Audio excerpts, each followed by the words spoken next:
সরকার কুমড়োপটা সরকার কুম্ভকর্ণ সরকার কুমড়োপটা সরকার লজ্জা লাগা দরকার তাই সংগ্রাম চলবে কুমড়োপটা সরকার লজ্জা লাগা দরকার তাই সংগ্রাম চলবে কুম্ভকর্ণ সরকার জাগানোটা দরকার তাই সংগ্রাম চলবে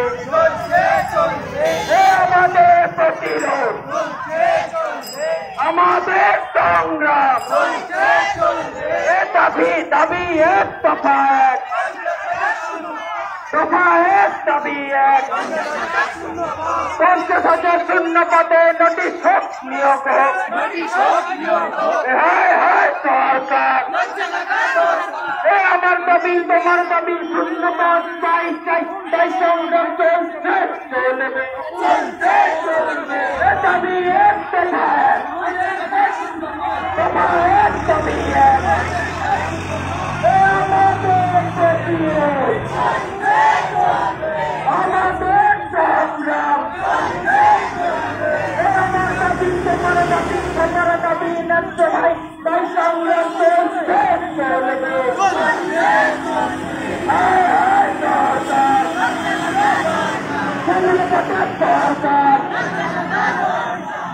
2022 প্রাথমিক ট্রেড পাস চাকরি প্রার্থীদের ধর্মতলা ওয়াই চ্যানেল থেকে কলেজ স্ট্রিট পর্যন্ত মিছিল চলছে। 2022 প্রাথমিক ট্রেড পাস চাকরি প্রার্থী আমরা 2022 সালের 11ই ডিসেম্বর পরীক্ষা, 2023 সালের 10ই ফেব্রুয়ারি রেজাল্ট, তারপর থেকে আজ 2025 সালের 19শে জুন দীর্ঘ সময় আমরা এখনো রাস্তায় বসে নিয়োগের দাবি নিয়ে। মুখ্যমন্ত্রী বিভিন্ন মঞ্চে বিভিন্ন সময় বলেছেন 10 লক্ষ শূন্য পদ, 5 লক্ষ শূন্য পদ। সাম্প্রতিক আমরা যেটা শুনতে পেয়েছি, মুখ্যমন্ত্রী জানিয়েছেন শিক্ষক পদে চাকরি হারাদের শূন্য পদ ছাড়াও আরো 1 লক্ষ শূন্য পদ রয়েছে নিয়োগের জন্য। তা সত্ত্বেও কিসের জন্য প্রাথমিকে এখনো নিয়োগ বিজ্ঞপ্তি প্রকাশ হলো না? প্রাথমিক শিক্ষক সভাপতি যেটা আমাদের জানিয়েছিলেন, ওনার হাতে 50,000 শূন্য পদ রয়েছেন। মুখ্যমন্ত্রীর অর্ডার পেলেই তিনি রাতারাতি নিয়োগ বিজ্ঞপ্তি প্রকাশ করবেন। তাহলে কোথায় আটকে রয়েছে এই অর্ডারটা? এই গ্রিন সিগন্যালটা কোথায় আটকে, যার জন্য আমরা নিয়োগ বিজ্ঞপ্তি এখনো পেলাম না? প্রেস বিজ্ঞপ্তি দিয়ে আমাদের যেটা জানানো হয়েছিল, ওবিসির কারণে নিয়োগ বিজ্ঞপ্তি প্রকাশ করা সম্ভব হচ্ছে না। তাহলে ওবিসির কারণে যদি নিয়োগ বিজ্ঞপ্তি প্রকাশ করাতে না পারা যায়, তাহলে এসএসসিদের নোটিশ কি করে বেরোলো, যেখানে চাকরি হারা শূন্য পদ বাদেও অতিরিক্ত প্রায় 18,000 শূন্য পদে নিয়োগ বিজ্ঞপ্তি প্রকাশ হয়েছে। সেখানে যদি ওবিসি কোনো সমস্যা না হয়ে থাকে, তাহলে প্রাথমিকের ক্ষেত্রে ওবিসি কিসের সমস্যা? শিক্ষামন্ত্রীর কাছে আমরা জানতে চাই যে একই শিক্ষা দপ্তরে এই দুরকম নিয়ম কিভাবে সম্ভব?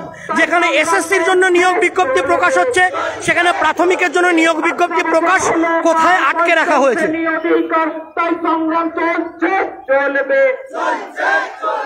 লক্ষ লক্ষ পদ খালি নিয়োগ তবু মিথ্যে কই, তাই সংগ্রাম চলছে চলবে। শিক্ষকের পথে ঠাই বাংলার আত্মহত্যা, তাই সংগ্রাম চলছে চলবে।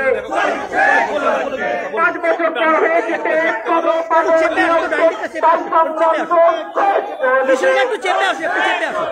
সভাপতি বার্তা দিন অবিলম্বে সংগ্রাম চলছে চলবে। মুখ্যমন্ত্রী বার্তা দিন 50,000 শূন্য পদে, তাই সংগ্রাম চলছে। লড়াই চলবে, সংঘবদ্ধ ঐক্যবদ্ধ 23 জেলা লড়াই চলবে। আজকে যারা রাজপথে আসেননি, একদিন দেখতে পাবেন এই রাস্তায় হাসি ফুটবে, এই রাজপথে হাসি দেখাবে, এপিসি ভবনের একদিনে হাসি ফোটাবে। 50,000 ভ্যাকান্সি নিয়ে তাই আমরা শেষ করব। আমাদের কোনো কষ্ট নেই, ভিজে অবস্থায় আমরা জামা কাপড় ভিজে অবস্থায় কিন্তু আমরা চলেছি সহজার দিকে ধরে।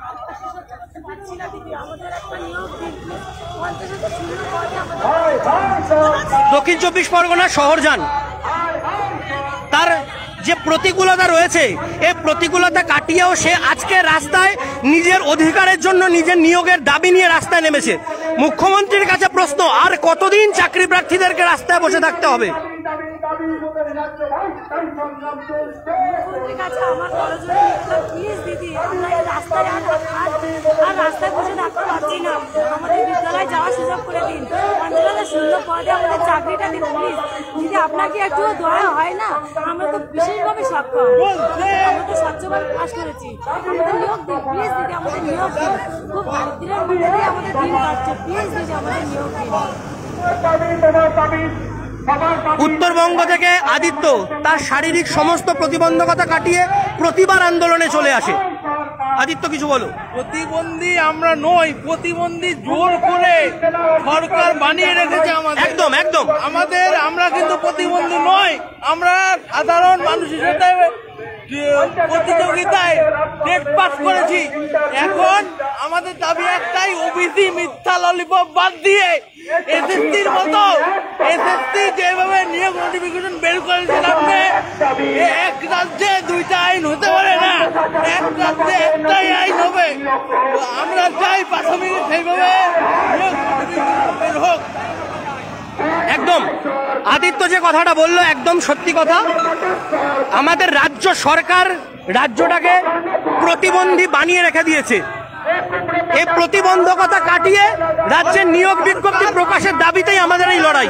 সরকার আমাদের ভাতায় সন্তুষ্ট করতে চায়, সরকার আমাদের ভাতায় সন্তুষ্ট করতে চায়, কিন্তু ভাতা দিয়ে শিক্ষক সমাজ গড়া যায় না, ভাতা দিয়ে সমাজ গড়া যায় না। সমাজ গড়তে হলে শিক্ষক নিয়োগ প্রয়োজন, শিক্ষক নিয়োগ করে দেখান।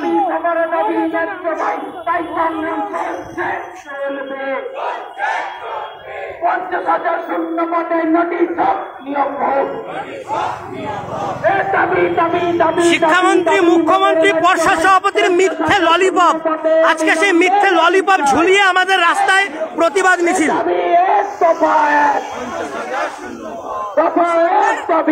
বছর ছেলে বলানোর মতো করে আমাদেরকে বলে যে 10 লক্ষ শূন্যপদ আছে, ভোট আছে, ভোট চাই, কিন্তু এই মমতাবাজির ললিপপ সরকার আমাদের গলায় ঝুলিয়ে দিয়েছে।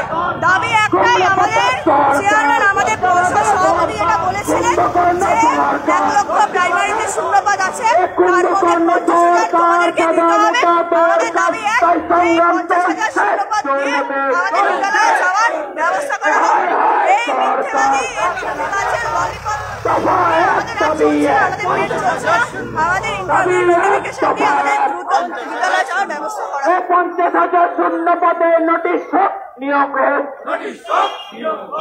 আজকে 2022 টেট পাস ডিএলএড উত্তীর্ণরা রাস্তায় নেমেছি এই বৃষ্টি ঝড় সবকিছু উপেক্ষা করে। দাবি আমাদের একটাই, আজ রেজাল্ট প্রকাশের পর 3 বছর হয়ে গেল, আর কত দিন রাস্তায় পড়ে থাকবো? আমাদের কি জীবন নয়? আমরা কি মানুষ না? আমরা রাজ্যে মেধাবী টেট পাস করে উত্তীর্ণ হয়েছি, তাহলে রাস্তায় কেন পড়ে থাকতে হবে? আমাদের কাছে ওএমআর আছে বলে, স্বচ্ছ ওএমআর আছে বলে এইভাবে আমাদেরকে, যেখানে অন্যান্য টেট প্রতিবারে তারা ইন্টারভিউ নোটিফিকেশন পেয়েছে, তাহলে 22-এর সঙ্গে এমন বঞ্চনা কেন? কেন এমন বঞ্চনা? যেখানে পর্ষদ বলেছেন যে ওনার কাছে 50,000 শূন্যপদ আছে, ওপর মহলে নির্দেশ থাকলে উনি নিয়োগ করতে পারবে, তাহলে কে ওপর মহলে বসে আছে? আমরা জানতে চাই কে ওনাকে ইনস্ট্রাকশন দেবে। একটা স্বশাসিত সংস্থা, তার কাজ হচ্ছে প্রাথমিকে শিক্ষক নিয়োগ করা, যেখানে স্কুলে শিক্ষকের অভাবে আজ প্রায় স্কুল ছুট, অনেক স্কুল বন্ধতে বসেছে, সেখানে নির্দেশের অপেক্ষা করছে। আর মাননীয় মুখ্যমন্ত্রী বলেছেন যে প্রাথমিকে 1 লক্ষ শূন্যপদ আছে।